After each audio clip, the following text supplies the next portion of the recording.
evening. Pull that a bit closer. I'd just like to, before we start the meeting, welcome Craig as it's his first meeting as the 151 officer. So welcome, Craig. And I'm chairing the meeting tonight as Councillor Paul Waring's away with his new grandchild. So that's nice for him. So we've got apologies from Paul Waring. Have we got any declarations of interest? Minutes of the previous meeting. To consider the minutes of the previous meetings. Has anybody got any questions or any queries or anything? No? No? So we can say that approved, right? Does everybody agree that? Yes? So then we're moving on to number 4, the audited statements of accounts. And I believe I'm passing over to Steve Sweeney to start off with. Yeah, thank you. Thank you, Madam Chair. Got a few lines and I'm going to pass over to Richard and then he's actually the expert, which I most certainly am not. I'm pleased to present the final statement of accounts for 24-25 and the auditor's annual report for this approval. The annual report gives an unmodified opinion on the accounts and confirms that there are appropriate arrangements in place regarding the council's financial sustainability, how the council plans to manage its resources to ensure it can continue to deliver its services, and that the council is expected to meet its budget targets for future years without needing to draw on reserves or contingencies. I'll hand over to Richard from KPMG, but one last thing, how pleasing it is that we've got this unmodified opinion, because I think it's fair to say anybody who's been on this committee for a while automatically expects that, and we always get it. So apart from that, pass it over to you, Richard. Thank you. Thank you very much. Yeah, so we're due to issue an unmodified opinion. We haven't quite done it just yet, but that will happen over the coming days, which is the natural sign-off process.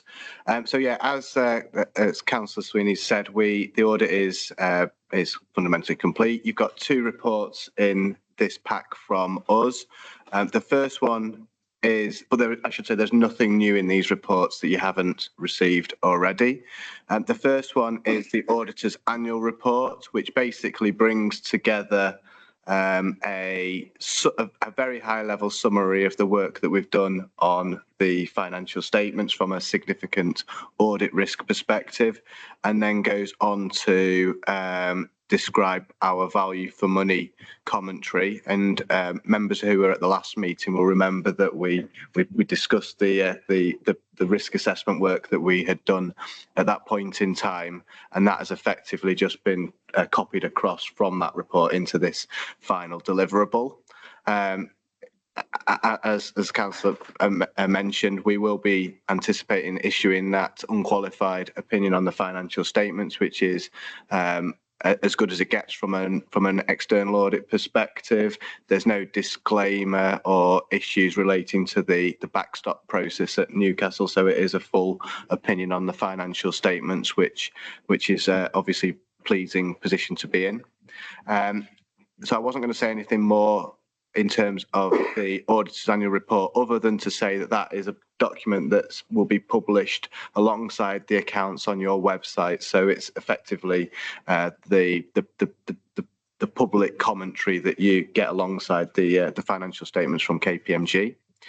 And then the second report in the pack is our year-end highlights memorandum. Again, we brought a draft of this report through to the last committee.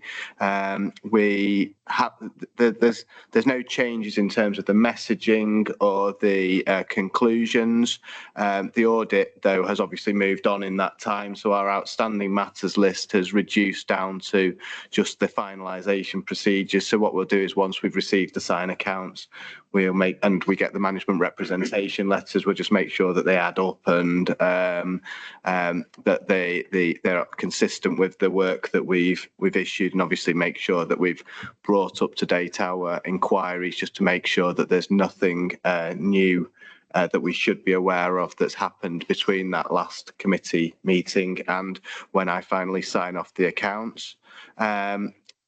We've include a little bit more commentary just around the conclusions on the valuation of land and buildings, the significant risk points. So they're on page 4 of our report or 114 of the pack, but again, not flagging any issues. And since the last committee meeting, we identified a presentational adjustment, which is included in the back of the report, but it's not adjusted and it is not required to be adjusted, but we have to report it. So we will now move into kind of that finalisation phase once we've got the signed accounts from you. We've got one point which just including in the accounts or discussing it from my side internally, which is just to include an asterisk and a footnote in respect of a correction that Craig made around one of the prior period numbers, but it's for an immaterial amount. But I think it just makes the statements more complete and accurate, and it's the right thing to do. So that's the only change that I would anticipate occurring between the version of the accounts that you've got in this pack and the ones that I will sign off over the next week. So yeah, I'm happy to answer any questions, but yeah, from an audit perspective, we're basically right at the concluding phase. Okay, thank you, Richard. Has anybody got any questions or comments? Mike? Okay, Rebecca? Thanks, Chair. So I've got a couple. So the first one is in regards to the financial resilience and reserves. The general fund balance includes 3.5 million of earmarked reserves, leaving a general balance of 2.1 million. Given the strategic risks outlined, such as inflation, contractor failure and environmental liabilities, do you consider this level of unearmarked reserves sufficient to safeguard the council's financial resilience? Do you want me to do the second one as well, or give a chance to answer that first? If I take that one, so from our perspective, it's not our place as the auditors to determine what the right level or wrong level of reserves is. We are doing a piece of work which is looking around the financial sustainability and whether you have the right processes and arrangements in place to manage that financial risk and make sure that the reserves level is at a level that you feel as an organisation is sufficient to deal with those risks. Now, in us reaching our commentary, what we do is we look at the discussions that you have, we look at the budget setting process, we look at your the way that the risk register and the costings of those risks translates to those available reserves, and we make sure that they have all been considered by you as an organisation in determining whether that is at what you consider to be an appropriate level. The reserves are, they're not huge at a huge level. I'm sure any organisation would always want to have more reserves available to it, but we've not identified issues that we feel suggest that the council isn't financially sustainable, or that we feel that we need to report at this point in time against the measures that we are assessing.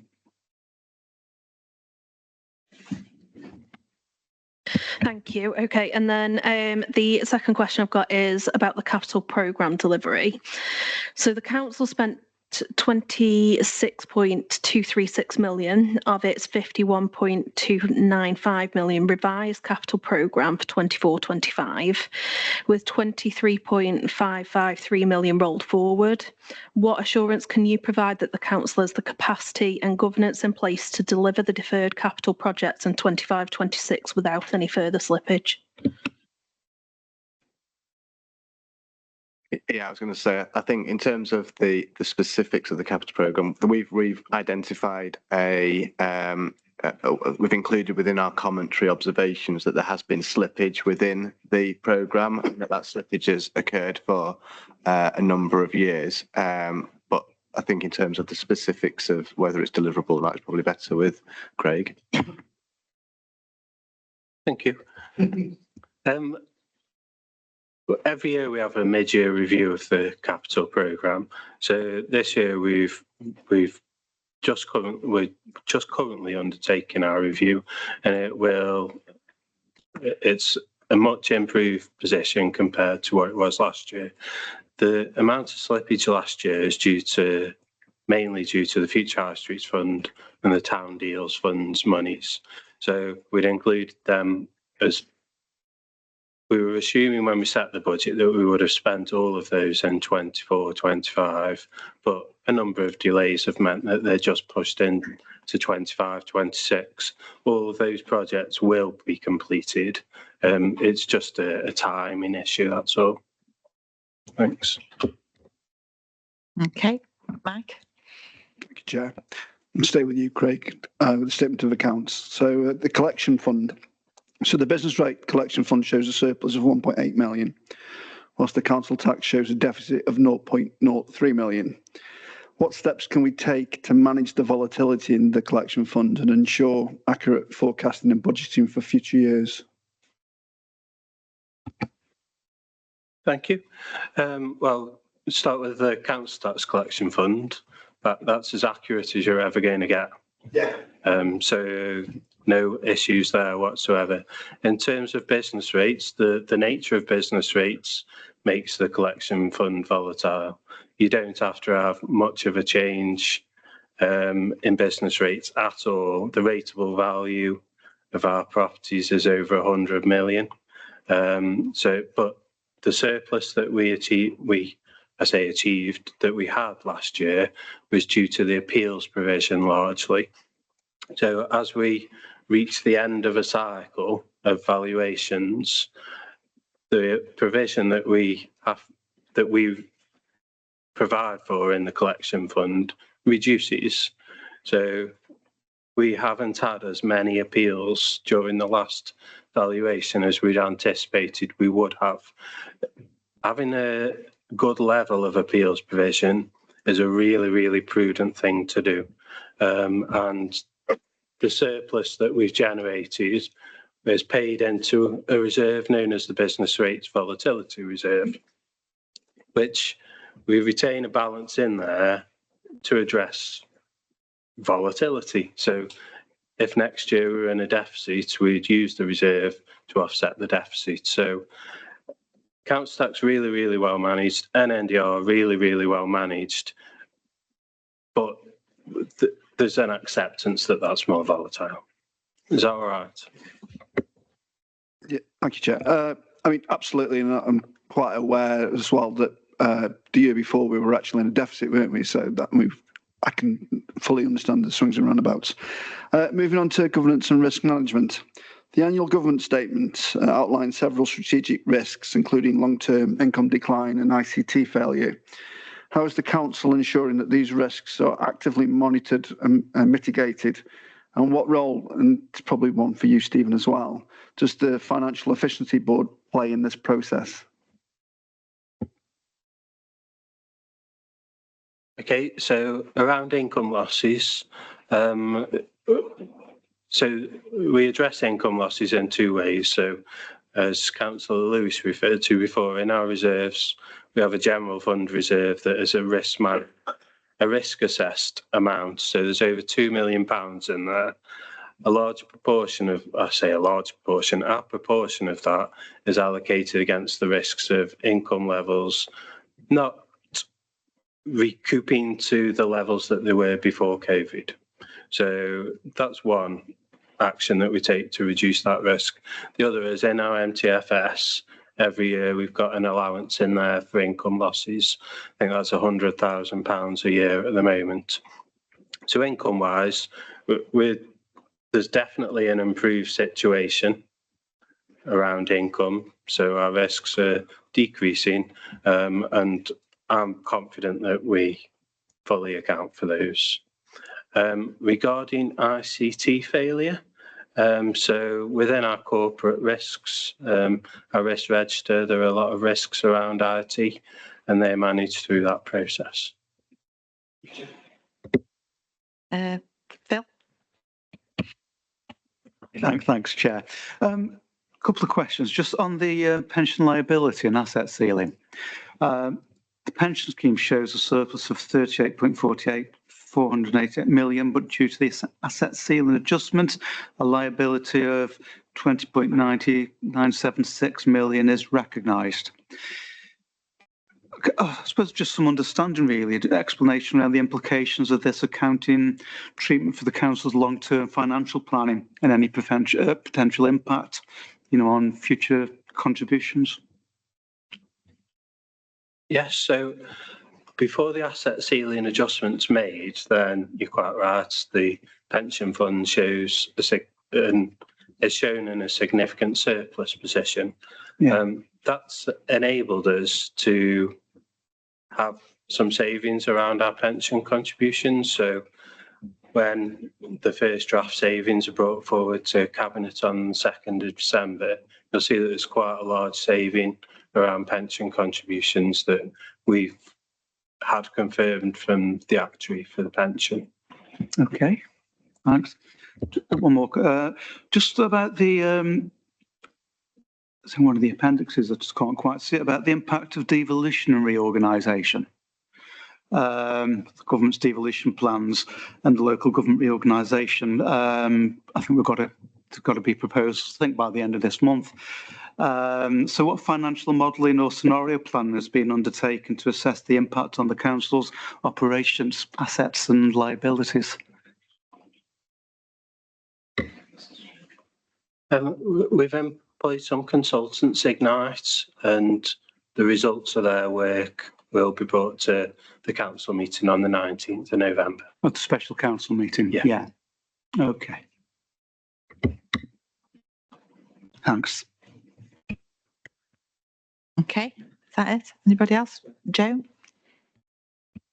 I'd just like to make a comment and say it would be, I think, beholden to us all to dwell on the positives that come out of this report, well, these reports, and look at how much progress has been made since the last one and how much better a situation that we're in. So I'd like to dwell on those and thank the team and KPMG for all the input that they've had in that.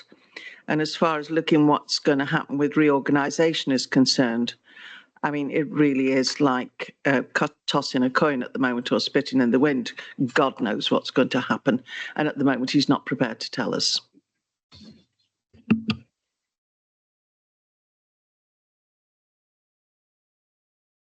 I know that should have. So, is that it? I'll take that comment. You are, absolutely. Right. So, no more questions or comments on this section? No, we'll move on to the actual auditor's report, if you don't mind, Chair. Right. Okay. Thanks, Chair. So just in regards to financial sustainability, how is the council preparing to manage the anticipated 1.5 million impact from the business rate reset over the last 3 years, over the next 3 years, and what contingency plans are in place if projected income generation strategies fall short? So we're in the middle of our budget preparation process. Our first draft savings and MTFS will be delivered to Cabinet on 2nd. The scrutiny of those on the 4th. At the moment, we're anticipating that there will be a balanced budget for 26-27 and some really, really positive years after that. So there'll be a lot more detail at Cabinet on the 2nd of December. Thank you. And then an additional question, given the reoccurring underspend in the capital programme, 25.1 million, below plan in 24-25, what steps are being taken to improve forecasting, delivery and monitoring of capital projects to ensure budgets are realistic and achievable? As I referred to on your previous question about it, we have a mid-year estimate that we ask all of the service directors to review what capital projects they've got, when they anticipate they'll be spent on, and the mid-year estimate will give a much more realistic position. We've asked them to profile their spend into future years as well. So hopefully when we bring the first lot of proposals to Cabinet on the 2nd, there'll be a much more accurate position for you. Thanks, Craig. Thanks, Chair. Thank you, Anybody Chair. else? Given the auditor's emphasis on maintaining strong governance and especially with large-scale investment, the partnership with Capital and Centric, how is the council ensuring governance arrangements remain robust and that any risks are effectively managed through the delivery life cycle? Well, all of the projects are fully risk assessed. We have done lots and lots of modelling to make sure that they're affordable.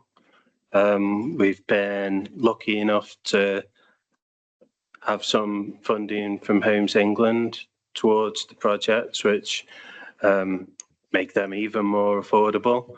And we'll be in regular dialogue with C&C, with our legal advisors and with our quantity surveyors throughout. Okay, last one from me.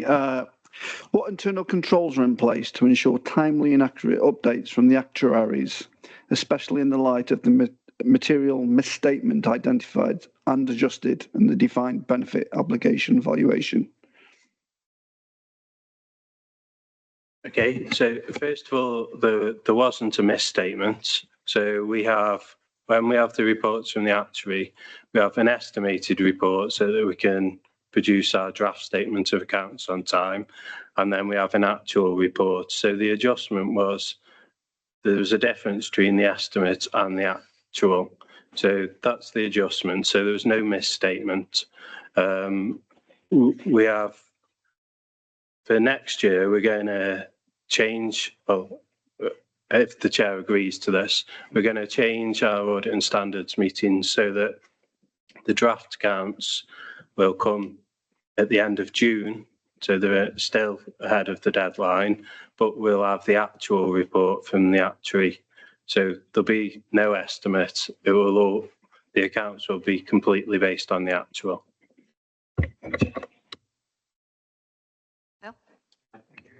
Just on the procurement and contract management, how does the council ensure that its small procurement team has sufficient capacity and expertise to manage the increasing volume and complexity of contracts, especially with major capital investments underway? I'll pass you over to Anthony in a second, because that falls under his remit, if that's all right. But Anthony is in the midst of a restructure of his service that will bolster the resilience around procurement. Yes, thanks, Craig. As Craig rightly says, there is I can't say too much in public at this committee because it wouldn't be fair on the staff involved, but we are well along the way to having additional resources coming into legal and governance in the coming months, which I'm very pleased about.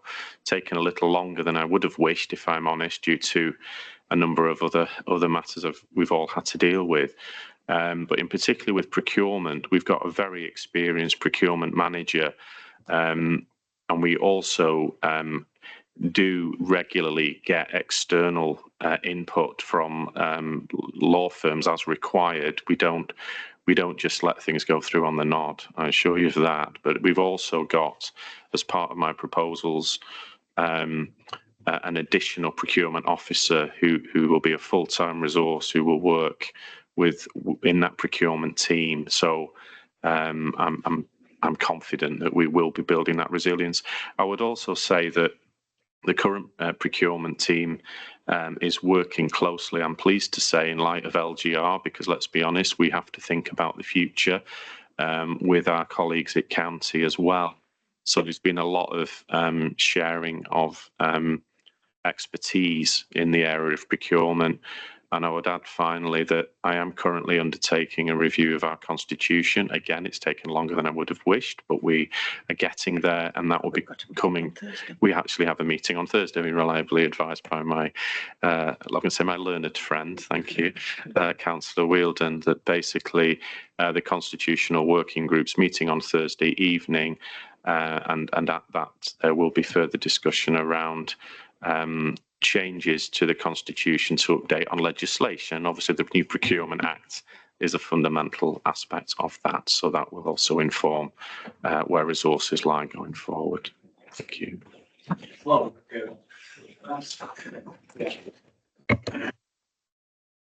Okay, so We're just you going want- to move on. The last one we want to talk about is the ISA report.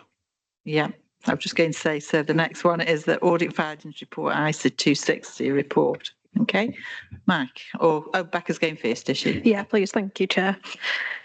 So just in regards to the valuation, oversight and controls, what assurance can you provide that the council has robust internal controls in place to review and validate asset valuations, particularly in light of the control deficiency identified around valuation work in papers and formula errors? Thank you. So we have lots of controls in place around our valuations. The recommendation refers mainly to one valuation where a formula, instead of the cell on a spreadsheet, where instead of having a formula in, somebody had overtyped it. So that's it does, and we do that many valuations that inevitably there's going to be maybe the odd error, and I don't think we'll shy away from saying that they'll ever be absolutely perfect. So we have experienced valuers, we have an experienced property manager that reviews all of the valuers' valuations, and I and my deputy have regular meetings during the close down process with the property manager to review where they're at and what assumptions they're making. That's great. Thank you. Thanks, Chair. Okay, Phil? Thanks, Chair. Just on related party disclosures, what steps have been taken to ensure full compliance with the Council's declaration of interest process, given that some member declarations were missing and could impact the completeness of related party disclosures? Okay, so again, we have a pretty robust process in place. Unfortunately, it does depend on members replying. In some really sad instances, such as the formerly deceased mayor, that there's nothing that we can do. And quite often, if a member leaves their appointment and it doesn't wish to send anything back, there's not an awful lot we can do. We do an incredible amount of chasing.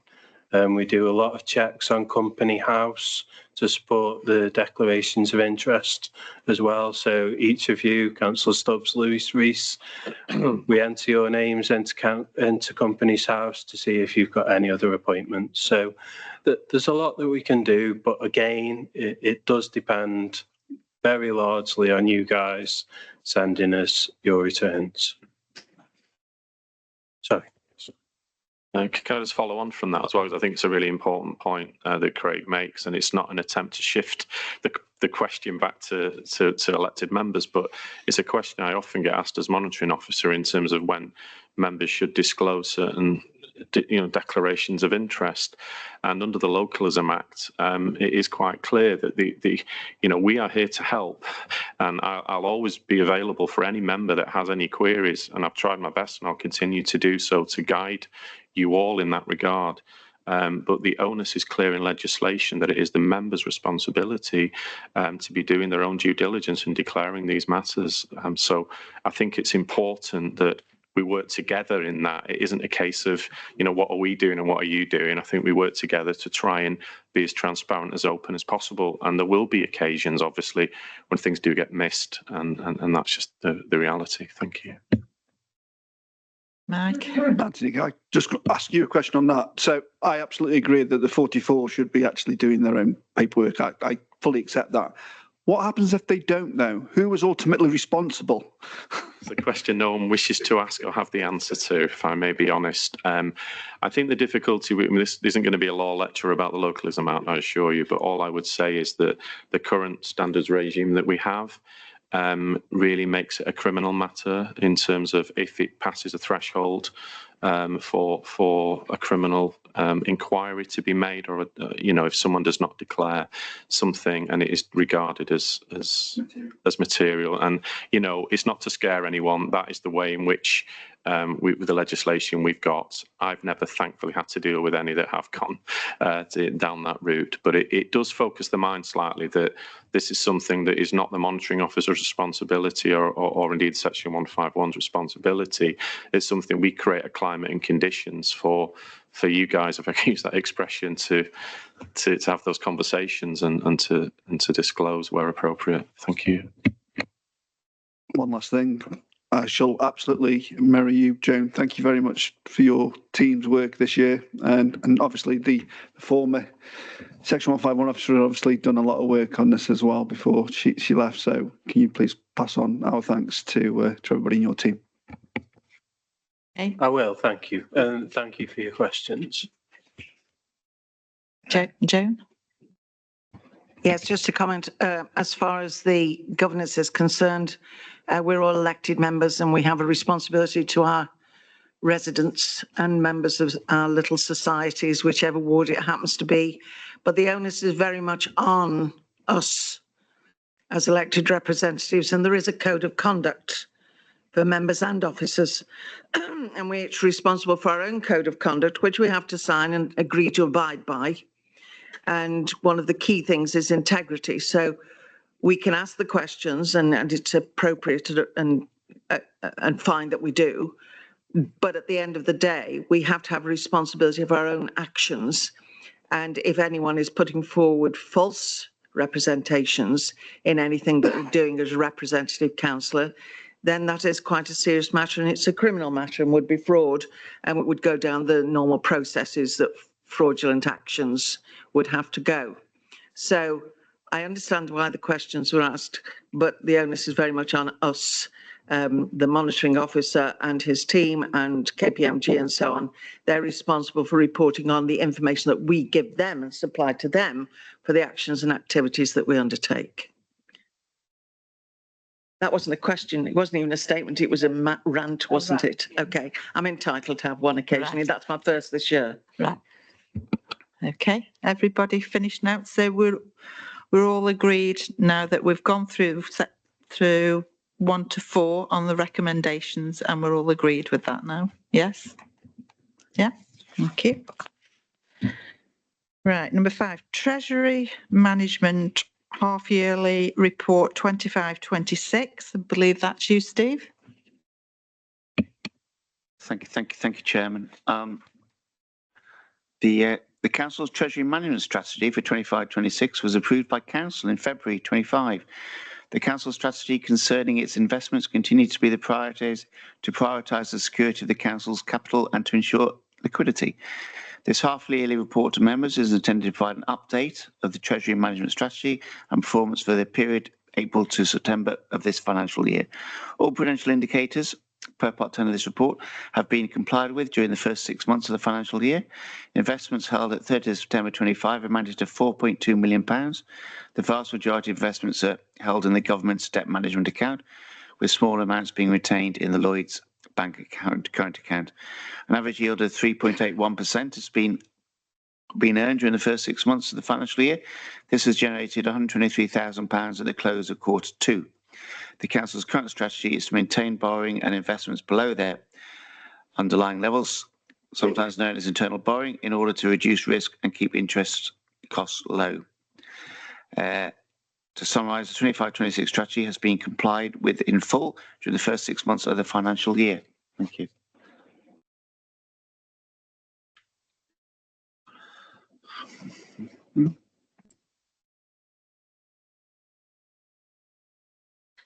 So has anybody got any questions or comments? Mike? Yeah, with the council continuing to use internal borrowing and short-term loans to fund capital programmes, what is the long-term strategy to maintain increasing borrowing needs, especially as the liability benchmark indicates a growing net loans requirement through to 2028? Thank you, Councillor Stubbs. So over the medium term, then we're going to have to borrow externally as well as using internal borrowing. We use internal borrowing because it keeps our costs down. It also means that if we borrowed ahead of our need, we'd have money to invest, which sounds great, doesn't it? But the minute we invest any money, it's some kind of counterparty risk. So in the MTFS, the increased MRP, so minimum revenue provision, and interest costs are all built in. We have treasury management advisors all in close. The minute we think we're getting close to borrowing, we'll have their advice. Their advice at the moment is to carry on as we are, not to borrow anything until we absolutely have to. And at that point, they'll recommend a bit of a mixture between some longer term PWLB borrowing and some short term local to local authority borrowing. Is it Rebecca? Thanks, Chair. I feel like you've half answered this one already. So, given the current economic vitality and forecasted interest rate cuts, how is the council preparing to manage potential reductions in investment income, particularly with no budgeted investment return for 25-26? So, as you rightly say, we've got no budgeted expectation for interest income. That'll be continue to be the case for the next few years because we will be moving to a position of having to borrow. So on the opposite side, interest payable, the budget in the MTFS assumes some increases around the amounts and the interest that we'll be having to pay. Thank you. Okay. So the recommendation is that the committee receive the Treasury Management half-yearly report. Are we all agreed on that now? Yes. Yes.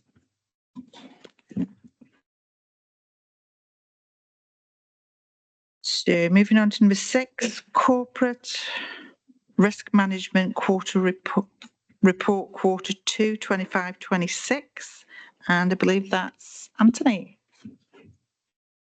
Sorry, yes, it is.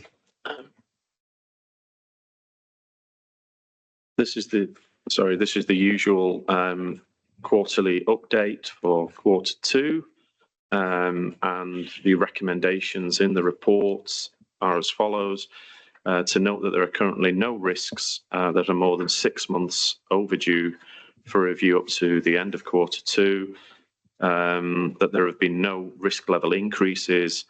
To note there have been 5 new risks added, which are included in the appendices, and to note the corporate risk register profile also in the appendices. I would advise officers of any individual risk profiles that the committee would like to scrutinise in more detail at its next meeting. So I'd ask councillors to advise officers in that regard, and to note that whilst the likelihood of a risk materialising may be mitigated, the likely impacts may not change. The appendices are there if you have any questions. Thank you. Any questions, Mike? Yeah. How is the council mitigate, and I think you've started to answer this question, but I'll ask the question anyway. How is the council mitigating the financial, but more importantly, the reputational risks associated with delays in delivering town deal projects, particularly those in Kidsgrove? Thank you, Councillor Stubbs. Well, if we turn to Appendix A, the details are contained therein, which is it takes you through the Kidsgrove town deal. The community hub risk is the first one there. The risk there is the King's Academy, the risk that it may be unable to deliver the community hub in line with town deal board approval. Obviously list the consequences and the implications. The risk rating is, the final risk rating is a medium amber C, which was reviewed on the 24th of October. It will be next be reviewed, and these are reviewed on a regular basis. It will be reviewed again on the 22nd of January.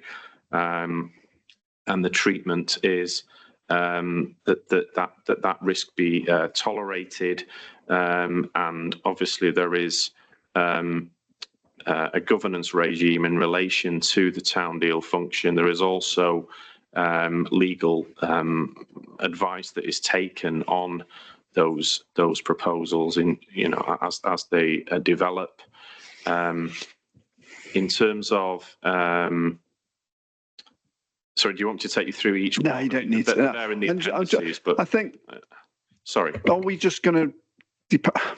I don't mean this facetiously. I don't. So, are we really just going to depend on the risk register, or are there systems in place within the council that are really not so much the finances, because I know the finances have been well catered for. It's more the reputational damage that I'm sort of looking at here. No, I understand a bit better what you're getting at now, Councillor. Apologies. I mean, in terms of, I suppose it's, you say just the risk register, but I'm sure we all know that that is the absolute gold standard of managing risk, is that you have what we call a grace process. We have the software, we have the staff that contribute to that. We have regular meetings, and I attend a lot of meetings regarding risk. You'd be surprised how many. All of us do, without any word of complaint, in fact, because we all know how important it is. And directors generally all attend those meetings across the piece, and we go through line by line all of these risks. Now, if I can be really honest, sometimes we look at the ratings and we think, oh, that looks a bit on the high side. No one likes to use a red or an amber, but I think we've always got to remind ourselves that this is about managing and mitigating risk. It's not necessarily that these things will always occur. Now, I know as well that in Kids Grove, there have been some issues. Obviously, I don't think this is the forum to go into all of those tonight, but we are aware that there is an added layer of governance in relation to Kids Grove, there being a town council, obviously, and also as yourself as an elected member for that for that area, being able to, I suppose, hold all our feet to the flames and say, well, if there are bumps in the road in terms of delivery of projects, then there are project boards. But can I just finally end on this as a generality, which in terms of due diligence for projects, is that we do, because obviously my function is legal as well as governance, is that the legal advice is taken, and every report that's done, there is legal input into that. And at times, let's be honest, some of these things are around delays. And when you get delays, it isn't always one-sided. I seem to spend a lot of my time, if I may say, explaining why there are delays in legal process. And the truth is that it isn't always the council's fault. It isn't always the individual lawyer's fault. It is sometimes third parties, and you need to obtain information or responses to inquiries or whatever. So I hope that it's a general answer, but I hope you accept it in good faith, that if you have specific questions, councillor, on a specific project, I'm always available to try my best to answer those. Hope that helps. Thank you. Okay, anybody else? Phil? Yeah. Thanks, Chair. I'm just wondering what financial provisions or contingencies are in place to manage the potential legal costs arising from third-party legal action, thinking specifically relating to the Wallace Quarry.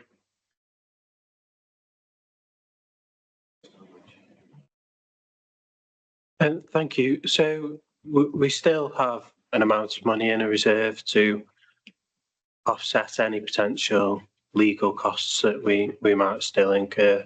There's no anticipation that money is going to be reallocated anywhere else, any time soon, if that makes sense. Okay, thanks.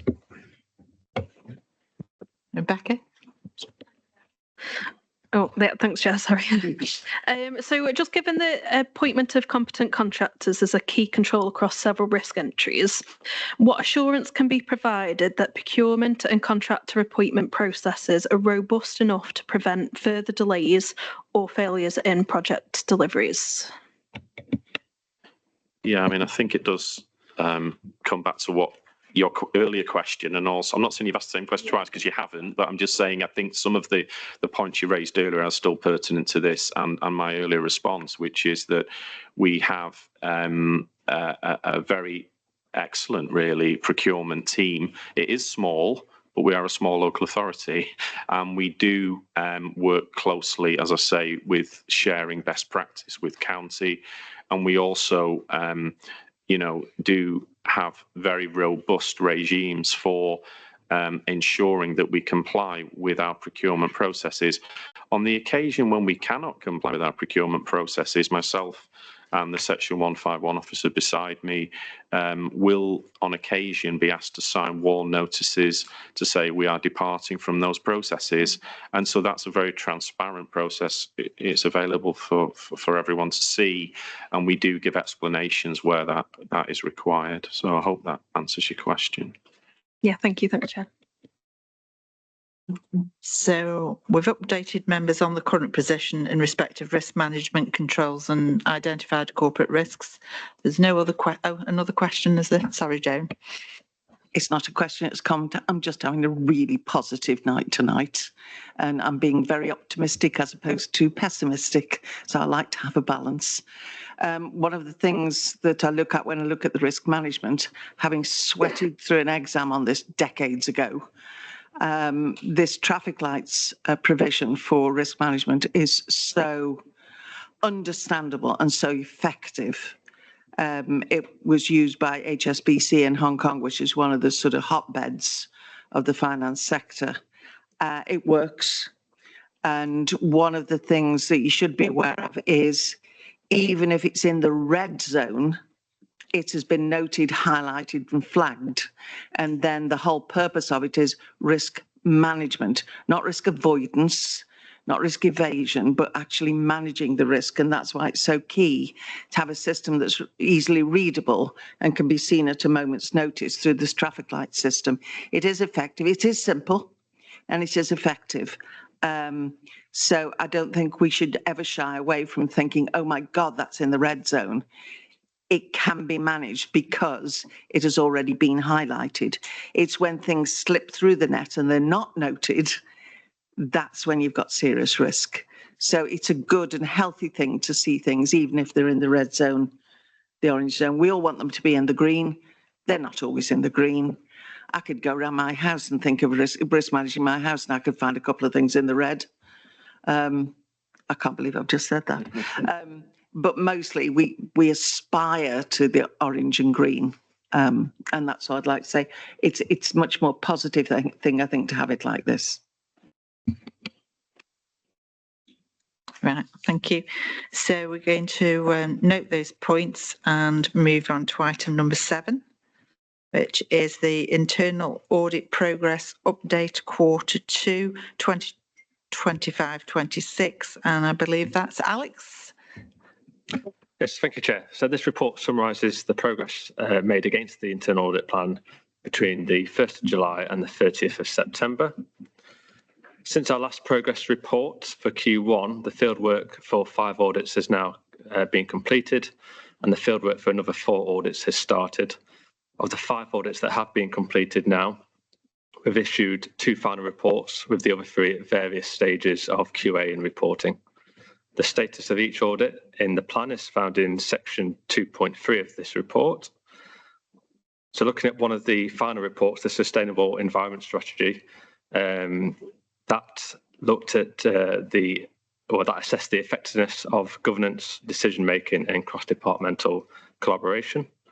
That audit was awarded an adequate assurance opinion with 5 medium recommendations and 3 lows, and management provided positive responses to address each of those control weaknesses. So those control weaknesses in that report relate to a lack of progress updates in action plans, missed reporting to scrutiny committee, processes around changes to or potential changes to the strategy's goals, training, performance management, and some irregular meetings. The other final audit report is being discussed after this. So just moving down now to the counter fraud, starting at section 2.4. There are no fraud concerns that require reporting to this committee. We've commenced our data analytics work, which has identified potential duplicate payments of just over £2,500. They've gone back now to the council just to see if they are actual duplicate payments. We've also published several fraud articles internally, updated the fraud intranet pages, and established a process with the council for publishing future articles efficiently. Looking down then to the next section on recommendations, which is at 2.12, the percentage of implemented recommendations has increased by 2% on the previous quarter. I've noticed an increased amount of engagement between council officers and our recommendations portal recently. So I'm hoping that that will lead to an increase or a further increase in the number of recommendations that are implemented. And as with the previous quarter, it's also pleasing to note that there are no overdue recommendations to report.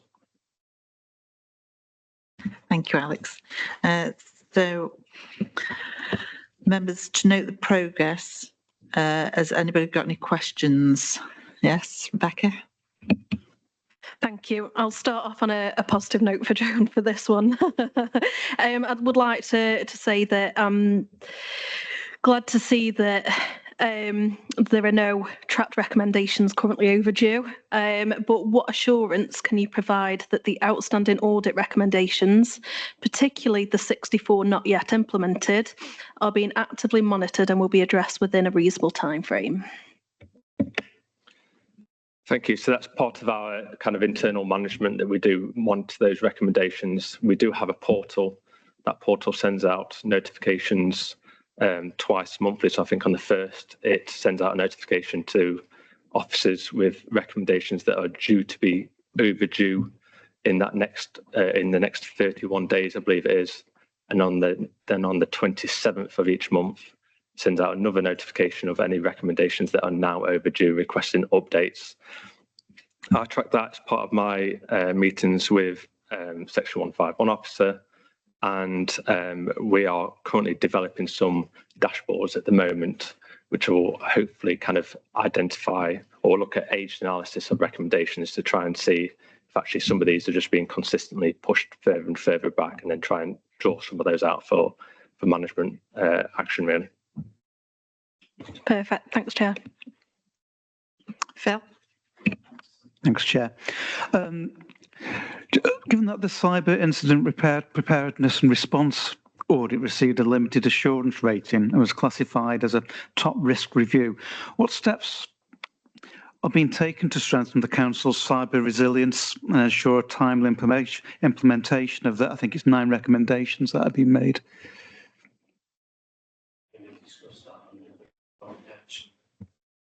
Oh, right, okay. Thanks. Mike? Yeah.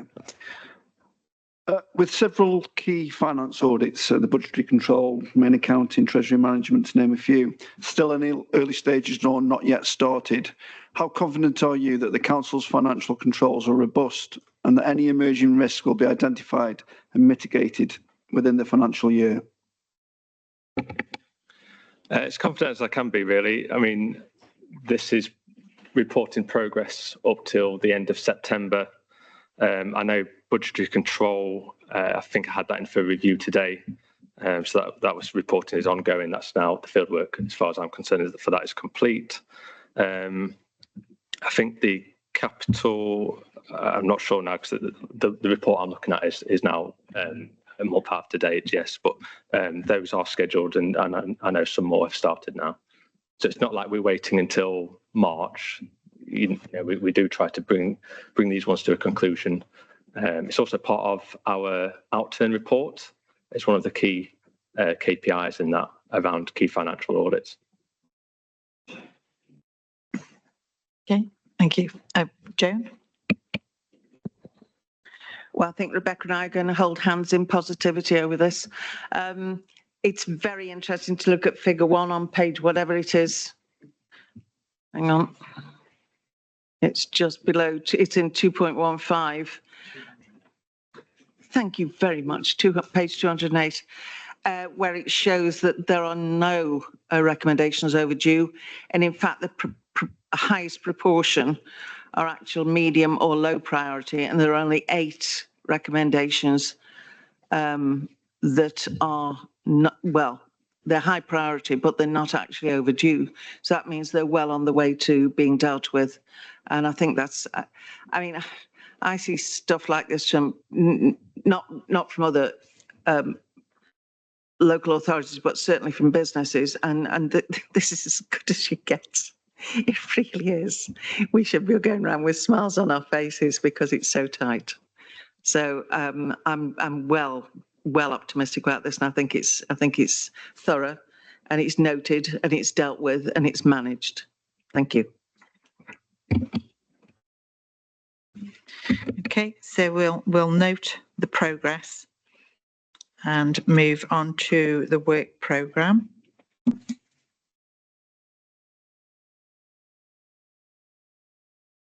Any questions? No, you're all happy with that? Okay. So we'll go on to urgent business. To consider any business which is urgent within the meaning of section 100B4 of the Local Government Act 1972. The disclosure of exempt information. I do have some exempt information. To resolve that the public be excluded from the meeting during consideration of the following reports, because it is likely that there will be a disclosure of exempt information as defined in the paragraph of Part 1 of Schedule 12A as amended of the Local Government Act 1972.